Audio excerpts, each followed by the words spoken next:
साथियों, आपका आज के इस वीडियो में फिर से स्वागत है। आज का सवाल है कि आज तक कोई भी सबको समृद्ध या अमीर क्यों नहीं कर सका दुनिया में।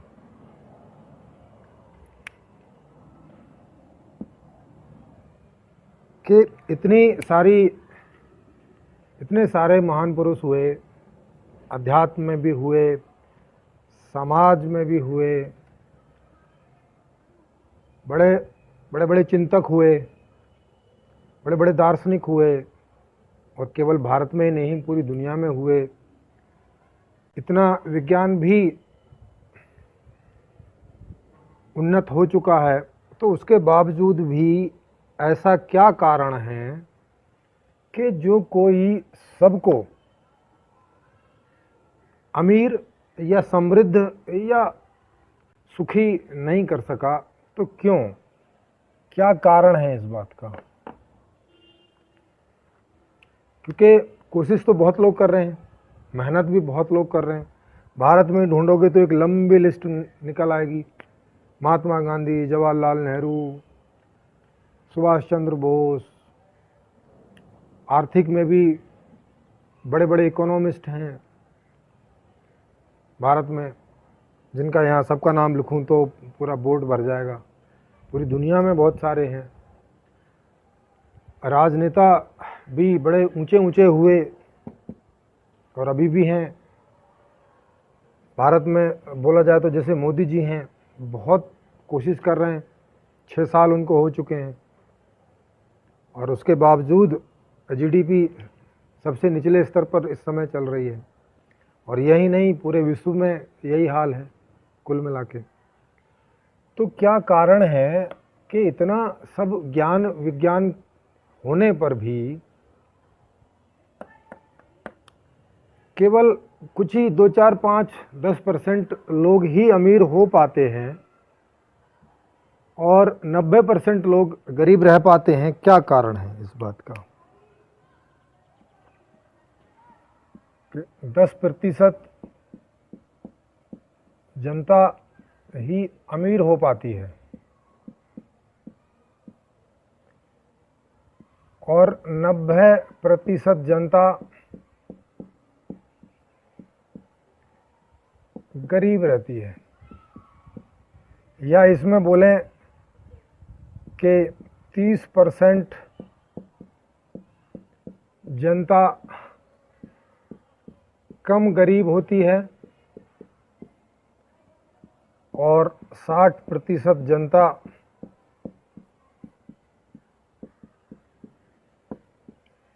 अधिक गरीब होती है।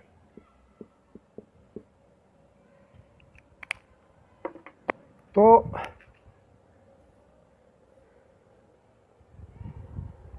ये क्यों होता है? इसका क्या कारण है कि इतने सारे लोगों की कोशिशों के बावजूद राजनीति में भी इनोवेशन हो रहे हैं, अर्थशास्त्र में भी इनोवेशन हो रहे हैं।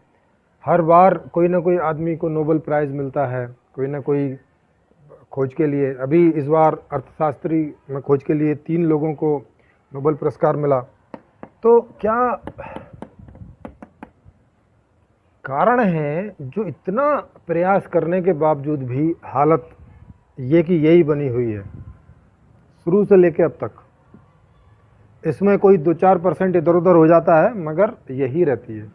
वो चाहे राजतंत्र हो, वो चाहे अभी आज का 5 साल में 1 दिन वाला लोकतंत्र हो, तो ये हालत है। चाहे किसी एक देश का लोकतंत्र हो, चाहे दूसरे देश का लोकतंत्र हो, लगभग यही हालत है। आर्थिक असमानता इसी परसेंटेज में थोड़ी बहुत कम ज़्यादा हर देश में, पूरी दुनिया में आपको मिल जाएगी। ऑक्सफैम की रिपोर्ट आप देखोगे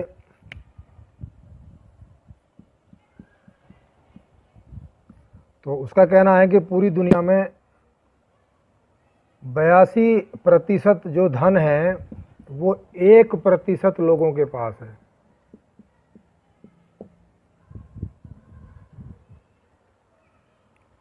82% धन पूरा, मतलब दुनिया की जितनी वेल्थ है, जितनी समृद्धि है दुनिया की इस समय, उसका 82% केवल 1% लोगों के पास है। माने बाकी 18% में 99% लोग आते हैं। तो ये क्या चक्कर है सब?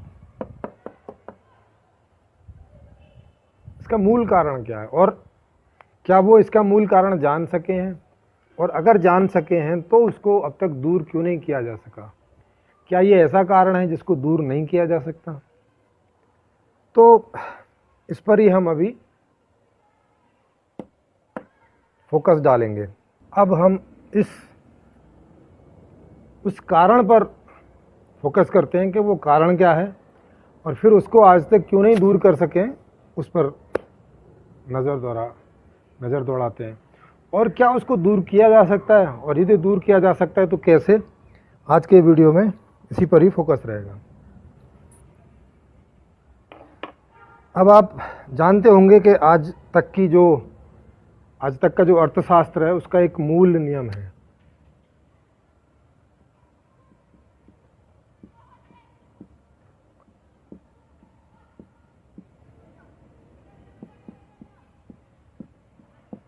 कि एक मूल नीति है। क्या है? कि जिसके पास धन होगा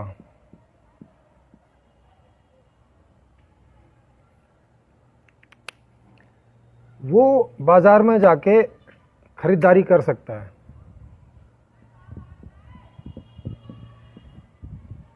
जिसके पास धन होगा वो बाजार में क्या कर सकता है? वो मांग कर सकता है बाजार में। और जिसके पास धन नहीं है वो बाजार में मांग नहीं कर सकता, या जितना धन होगा उतनी मांग कर पाएगा बाजार में। तो आपको मालूम ही है, आपने देखा कि 90% से ज़्यादा जो जनता है उसके पास में पैसा उतना नहीं होता जितनी कि उसको मांग करनी है। जितनी उसकी रोज़मर्रा की मांग है और जितनी उसकी दूसरी चीज़ों की मांग है, उनको मांग को पूरी करने के लिए जितना पैसा होना चाहिए उसके पास में वो कभी नहीं हो पाता 90% के पास में, इसलिए वो बाजार में कभी मांग नहीं कर पाता। तो इससे क्या होता है कि कम मांग होती है।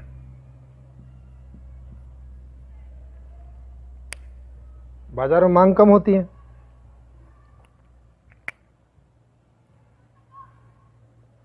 अब जब बाजार में मांग कम होती है तो जो बाजार है वो क्या करता है कि वो उसका प्रोडक्शन कम करता है।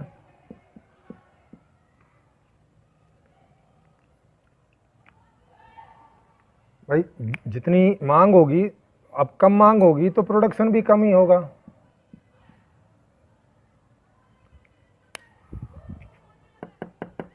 क्योंकि लोगों के पास कम धन है तो कम मांग होगी और बाजार कम का ही प्रोडक्शन करेगा। अब जब बाजार कम का प्रोडक्शन करेगा तो सीधी सी बात है कि इससे रोजगार जो पैदा होगा वो कितना होगा? सीधी सी बात है, कम ही पैदा होगा।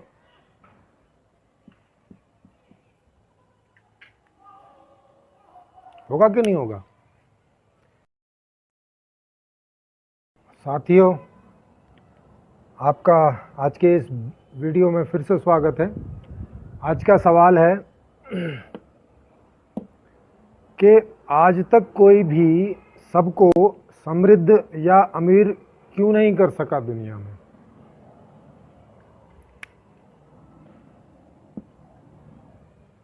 कि इतने सारे महान पुरुष हुए, अध्यात्म में भी हुए, समाज में भी हुए, बड़े बड़े चिंतक हुए, बड़े बड़े दार्शनिक हुए, और केवल भारत में ही नहीं पूरी दुनिया में हुए। इतना विज्ञान भी उन्नत हो चुका है, तो उसके बावजूद भी ऐसा क्या कारण है कि जो कोई सबको अमीर या समृद्ध या सुखी नहीं कर सका? तो क्यों, क्या कारण है इस बात का? क्योंकि कोशिश तो बहुत लोग कर रहे हैं, मेहनत भी बहुत लोग कर रहे हैं। भारत में ढूंढोगे तो एक लंबी लिस्ट निकल आएगी। महात्मा गांधी, जवाहरलाल नेहरू, सुभाष चंद्र बोस, आर्थिक में भी बड़े बड़े इकोनॉमिस्ट हैं भारत में, जिनका यहाँ सबका नाम लिखूं तो पूरा बोर्ड भर जाएगा। पूरी दुनिया में बहुत सारे हैं। राजनेता भी बड़े ऊंचे ऊंचे हुए और अभी भी हैं। भारत में बोला जाए तो जैसे मोदी जी हैं, बहुत कोशिश कर रहे हैं, 6 साल उनको हो चुके हैं, और उसके बावजूद जीडीपी सबसे निचले स्तर पर इस समय चल रही है। और यही नहीं, पूरे विश्व में यही हाल है कुल मिला के। तो क्या कारण है कि इतना सब ज्ञान विज्ञान होने पर भी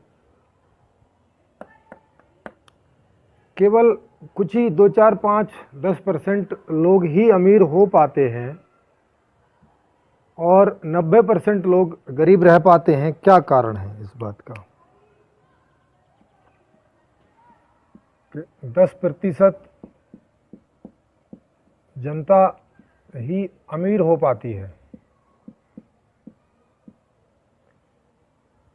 और 90% जनता गरीब रहती है। या इसमें बोलें कि 30% जनता कम गरीब होती है और 60% जनता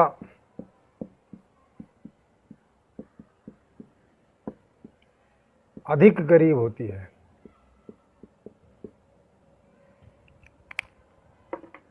तो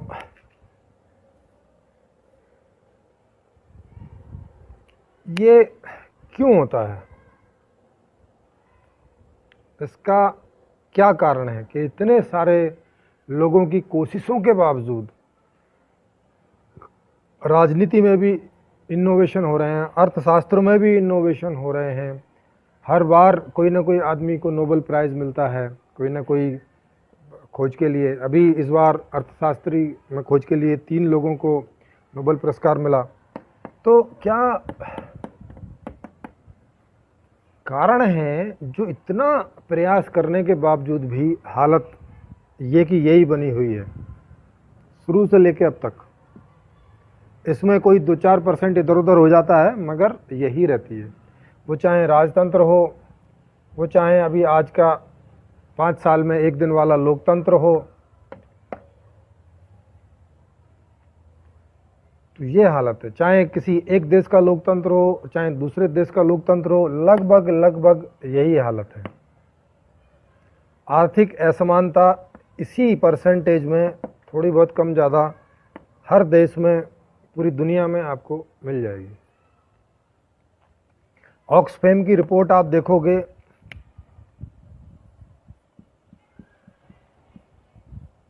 तो उसका कहना है कि पूरी दुनिया में 82% जो धन है वो 1% लोगों के पास है।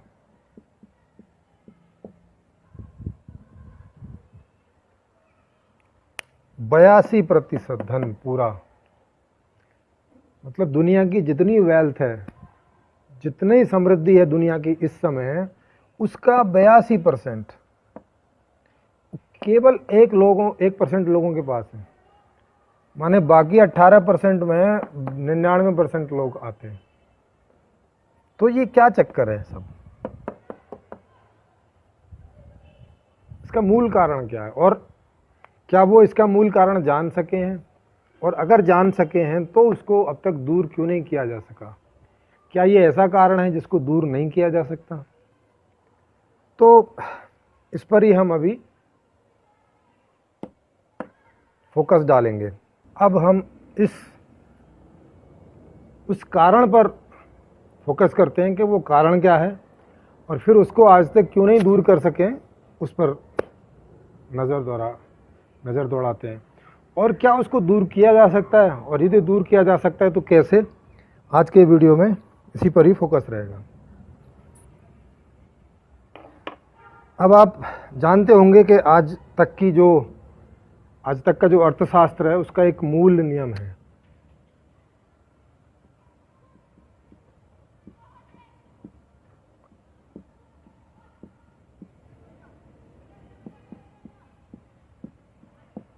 कि एक मूल नीति है। क्या है? कि जिसके पास धन होगा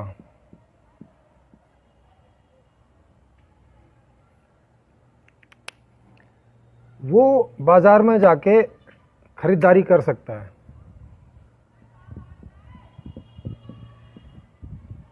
जिसके पास धन होगा वो बाजार में क्या कर सकता है? वो मांग कर सकता है बाजार में। और जिसके पास धन नहीं है वो बाजार में मांग नहीं कर सकता, या जितना धन होगा उतनी मांग कर पाएगा बाजार में। तो आपको मालूम ही है, आपने देखा कि 90% से ज़्यादा जो जनता है उसके पास में पैसा उतना नहीं होता जितनी कि उसको मांग करनी है। जितनी उसकी रोज़मर्रा की मांग है और जितनी उसकी दूसरी चीज़ों की मांग है, उनको मांग को पूरी करने के लिए जितना पैसा होना चाहिए उसके पास में वो कभी नहीं हो पाता 90% के पास में, इसलिए वो बाजार में कभी मांग नहीं कर पाता। तो इससे क्या होता है कि कम मांग होती है।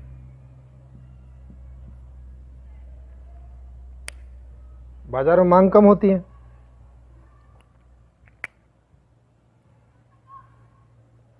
अब जब बाजार में मांग कम होती है तो जो बाजार है वो क्या करता है कि वो उसका प्रोडक्शन कम करता है।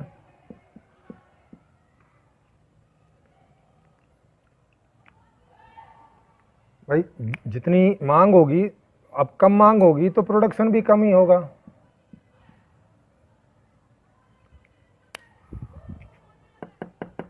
क्योंकि लोगों के पास कम धन है तो कम मांग होगी और बाजार कम का ही प्रोडक्शन करेगा।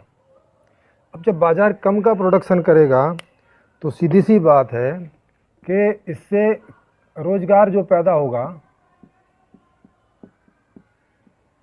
वो कितना होगा? सीधी सी बात है, कम ही पैदा होगा।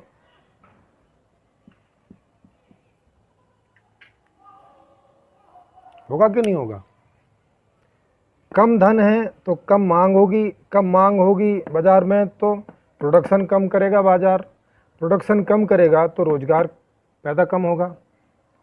अब रोजगार पैदा कम होगा तो सीधी सी बात है कि थोड़े से लोगों को जॉब मिलेगी और इससे जो आय होगी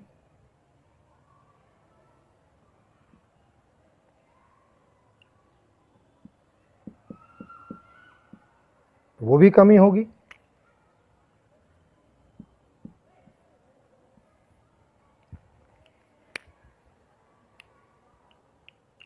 और जो भी आय होगी उसका 83% उन 1% लोगों को चला जाना है जो इसका प्रोडक्शन कर रहे हैं, जिन्हें हम उद्योगपति बोलते हैं।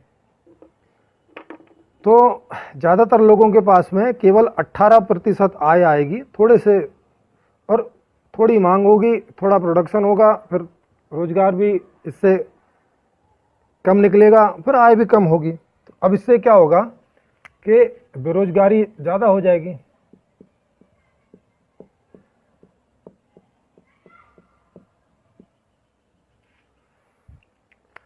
तो अब बेरोजगारी ज़्यादा होने से गरीबी होती है, क्योंकि आज के सिस्टम में, आज तक के सिस्टम में रोजगार से हमने आय को जोड़ा हुआ है और कोई तरीका नहीं है आय को करने का। अपराध के अलावा, या तो अपराध करो, चोरी डकैती लूटमार धोखाधड़ी उस तरह से करके आय कमाओ, और फिर आप मार्केट में मांग कर सकते हैं और फिर ये इस चेन में जा सकते हैं। नहीं तो अगर लीगल ढंग से देखा जाए तो बेरोजगारी वाला जो आदमी है वो सरकार की सहायता वाली स्कीमों पर निर्भर करता है कि वो जिंदा रह पाएगा कि नहीं रह पाएगा। वो हमेशा कुपोषित ही रहता है, वो और उसका परिवार कुपोषण में ही अपना सारा जीवन जीते हैं, मतलब गरीबी में ही उनका पूरा जीवन बसर होता है। अब जब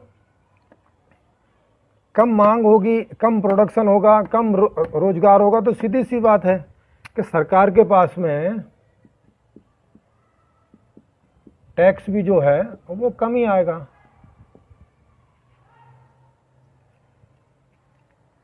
सरकार भी गरीब होगी।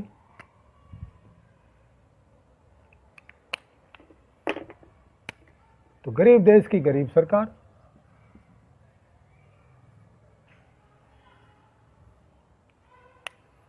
क्योंकि अमीरों से बहुत ज़्यादा टैक्स ले नहीं सकती। अगर अमीरों से बहुत ज़्यादा टैक्स लेगी तो अमीर लोग यहाँ से किसी ऐसे दूसरे देश में उद्योग खोल लेंगे जाके, जहाँ उन्हें फ़ायदा है, जैसे चीन में जा खोलेंगे। तो एक लिमिट से ज़्यादा सरकार अमीरों को भी कस नहीं सकती टैक्स के लिए। तो कुल मिला के सरकार गरीब रह जाती है, उसको टैक्स भी जो है कम टैक्स इकट्ठा हो पाता है उसका। तो वो भी जो इन बेरोजगार लोगों को ऐसी योजनाएं नहीं चला पाती जिससे कि ये लोग थोड़ा बहुत ठीक ठाक ढंग से जी लें। उनको घर नहीं मिल पाते, उनको फुटपाथों पे सोना पड़ता है, काम तो है ही नहीं है, खाना जैसे तैसे वो 5 रुपये 10 रुपये की प्लेट सरकार चलाती है, कहीं 20 रुपये की 30 रुपये की, उसमें जैसे तैसे थोड़ा बहुत कहीं कुछ कर करा के अपना वो काम चलाते हैं। तो ये जो नीति है अर्थशास्त्र की, आज तक की ये नीति है, आज तक की, इसको ऐसा मत समझना कि ये अभी पूंजीवाद की नीति है। ये जब साम्यवाद आया था उसकी भी यही नीति थी। साम्यवाद में क्या था कि जो काम करने वाले थे उनको पॉइंट्स मिलते थे, तो पॉइंट्स दो या पैसे दो, बात तो एक ही है। बस वहाँ पे ये था कि प्रोडक्शन सरकार ही करती थी, तो उद्योगपति वगैरह नहीं थे, लेकिन उससे क्या फ़र्क पड़ता है, पैसा सरकार के पास जाता था और सरकार उससे दूसरे प्रोडक्शन करती थी, लेकिन वो अपनी जनता को सुखी करने के लिए अच्छे घर बना सके और दूसरी सुख सुविधाएं दे सके, वो सब उनको समझ नहीं थी, वो उन्होंने दिया नहीं। और वो स्थिति रशिया में और एक दो जगह चल के वो ख़त्म हो गई कहानी। उस समय उतनी शायद समझ भी नहीं थी लोगों को, और पॉलिटिकल मॉडल ऐसा था कि एक ग्रुप के पास में पूरी सत्ता केंद्रित हो गई थी, तो उनके फेल होने का वो चक्कर रहा। अब ना समझ लोगों के पास सारी सत्ता चली जाएगी तो क्या करेंगे, और वो भी इस इकोनॉमिक्स को नहीं समझते थे, तभी तो सेम इकोनॉमिक्स रखा उन्होंने, नहीं तो इसमें वो अंतर करते। मतलब उन्होंने राजाओं को हटा के और एक ग्रुप में सारी सत्ता केंद्रित कर ली, लेकिन इकोनॉमिक्स यही रखा, कुछ खास बदलाव नहीं किया इसमें। बस इतना कि उद्योगपतियों के बजाय सरकार जो है प्रोडक्शन करेगी, बस इतना अंतर रखा। लेकिन जनता से पैसा, सरकार से पैसा जनता में कैसे जाए, इसका कोई ज्योग्राफिया और ऐसे जा भी नहीं सकता, क्योंकि जब आपने रोजगार के थ्रू ही रखा हुआ है तो बिना रोजगार के आप दे नहीं सकते।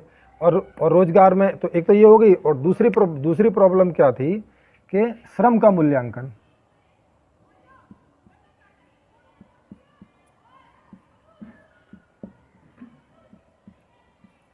श्रम का मूल्यांकन अलग अलग। अगर श्रम का मूल्यांकन भी एक कर दें, माने जितने भी प्रकार का श्रम होता है दुनिया में, उसका अगर सबका मूल्य भी समान कर दें, तब भी इतनी समस्या पैदा ना हो, तब भी ये एक जगह पैसा ना इकट्ठा हो। कम से कम जितने लोगों को रोजगार मिले वो लोग तो अच्छे से जी पाएंगे, लेकिन नहीं, वो भी नहीं जी पाते। उसमें भी ये प्रॉब्लम तो बचेगी बेरोजगारी की, क्योंकि मांग की प्रॉब्लम होगी, मांग नहीं होगी वहाँ पे, ये थोड़ी सी बढ़ेगी, क्योंकि खाली रोजगार वाले लोगों के पास पैसा होगा, उनकी मांग थोड़ी सी बढ़ेगी, पर इससे बेहतर स्थिति होगी। तो ऐसा कुछ देशों ने कर लिया है, एक दो कुछ नियम बना के, तो वो देश नंबर 1, 2, 3, 4 पे समृद्धि में आते हैं, जिन्होंने इस प्रकार की व्यवस्था कर ली है। पर वहाँ पर भी स्थिति वही है, वहाँ पर भी गरीब जो है वो काफ़ी गरीब है, वो सारी सुख सुविधाएं नहीं प्राप्त कर पाता, खाली बेसिक सुख सुविधाएं उसको मिल पाती हैं, जो कि भारत में वो भी नहीं मिल पाती, या भारत जैसे देशों में जो गरीब देश हैं उनमें वो नहीं मिल पाती हैं। तो मूल कारण आप समझ गए होंगे कि अर्थशास्त्र की जो मूल नीति है वो क्या है कि धन पर आधारित सारा सिस्टम है। धन पर आधारित क्या है कि आपके पास धन होगा तो आप मांग कर सकोगे, नहीं है तो नहीं कर सकते, आप फिर भीख पर जिंदा रह सकते हैं बस, और या तो आप सुसाइड कर लीजिए, आत्महत्या कर लीजिए, जो कि कई सारे लोग कर लेते हैं। तो धन पर जो आधारित स्थिति है, क्योंकि धन सबके पास होगा नहीं, क्योंकि धन आता किससे है? धन आता है रोजगार से।